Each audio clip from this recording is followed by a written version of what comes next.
Me and Rudy and my oldest son, Anthony, went looking for his missing Amazon packages. We walked in to a building where supposedly they were, because they take a picture and send it to you.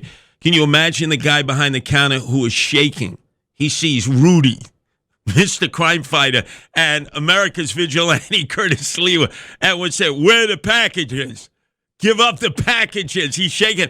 And then out on the street, in the shadow of Einstein Hospital there, a guy from Senegal, from Dakar, wants to take a picture with Rudy. Some other white guy passing by hips him like, "What do you want to take a picture with that racist?" The guy says, "Man, this is the greatest mayor we ever had in the city of New York. What are you talking about?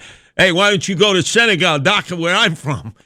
And my son finally took the picture. We sent it to him. Oh, he thought that was the best thing he's ever had happen to him in New York City, running across Rudy Giuliani right there on the corner of 66th in York, in the shadow of Einstein Hospital. Hopefully he was able to get his packages. He'll give us an update.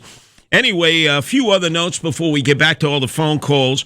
The president has COVID-19, told us he had cancer the day before in Massachusetts. Maybe we get a 2-for-1, because Fauci said he would retire when President Biden's term is over, right? Maybe we get both of them out of our lives. Problem is we end up with Giggles Harris. Then Vladimir Putin, we were told Vladimir Putin, he's just about dead, right? Oh, my God, he's got blood cancer. He's going to have a heart attack. He's got the same problem that Muhammad Ali had, Janet Reno. He's shaking like a leaf. Now, it turns out the CIA says we were entirely wrong. He's really too healthy. He could last like another 30 years. He's taking a licking and come back, and then this brings knockers to my heart. I hate the Bitcoin bandits. I hate the cryptocurrency Ponzi schemers. I hate the blockchain ripoff artists. Crypto traders are charged in New York City for the first ever cryptocurrency insider trading case, of which will be so many more to come, as they're hiding out in Puerto Rico. It's a tax shelter for them now, scamming money from all of you unsuspecting investors. Just know it's all one big Ponzi scheme. Do not invest in Bitcoin, blockchain, or cryptocurrency. And then finally, the 43-year-old man, the Iraqi war veteran who jumped on that stage in Monroe County outside of Rochester and tried to slice Lee Zeldin right in the jugular. He had a sort of device, I guess you could call it a cat-like object. It's like a martial arts weapon. Some would have a Kubaton on their keychain. Others have this on their keychain. And he definitely went for him, and he was slammed and jammed on that stage. And guess what? He was released on his own recognizance. No cash bail. Doesn't matter. He tried to kill a gubernatorial candidate. And where's Crime Wave Kathy Holcomb? Is she offering him some state police to campaign with him the rest of the way to November 8th? No.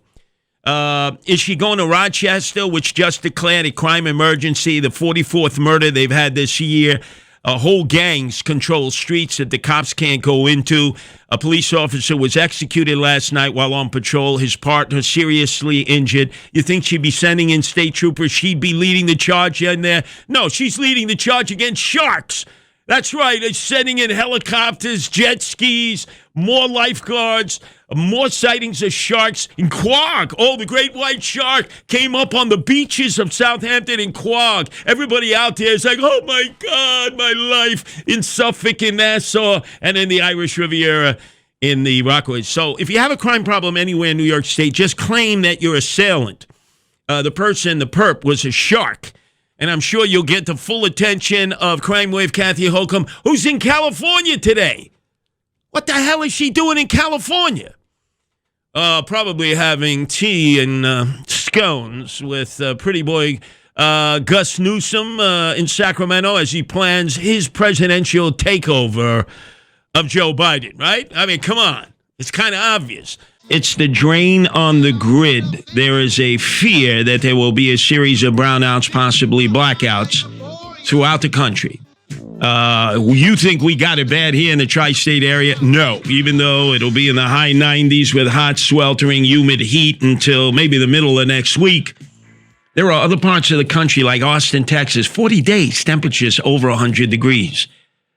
Other parts of the country where drought is affecting the crops, the further west you go, the less water there is. Everybody takes water from the Colorado River once you get past the Rocky Mountains, and there's no more water to tap in. I mean, it's serious issues here. But when it comes to energy, this is amazing to me because nuclear energy is the clean energy. It could be giving us so much clean energy to run all the needs that we have, to put the lights on, to run the air conditioners, to run all the other appliances, charge up your iPhones, your smartphones, the computers, the laptops. All the energy needs can be met by nuclear power.